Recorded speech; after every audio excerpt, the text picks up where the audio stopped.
తండ్రి నవీన్ను అలాగే జ్యోతిని ప్రేమించి వారిని జతపరిచి వారి దాంపత్య జీవితాన్ని ఫలభరితంగా మార్చి శ్రేష్టమైన బిడ్డలనిచ్చి, అంతేకాదు ప్రభువా నాయన పోషణ నిమిత్తము ఉద్యోగాన్ని ఇచ్చి ఈ 14 సంవత్సరాల్లో అయ్యా నువ్వు ఈ 13 సంవత్సరాల్లో నువ్వు చేసిన కార్యాన్ని బట్టి వందనాలు, స్తోత్రాలు ప్రభువా.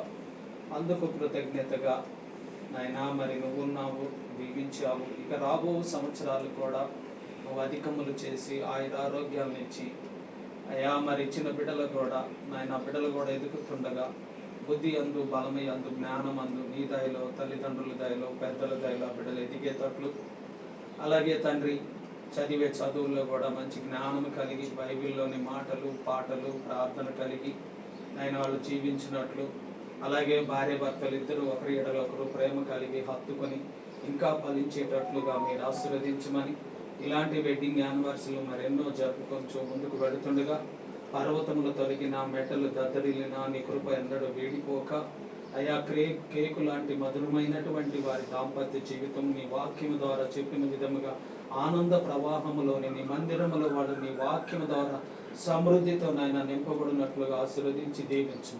యేసు నామములో వేడుకొని ప్రార్థిస్తున్నాం తండ్రి, ఆమేన్.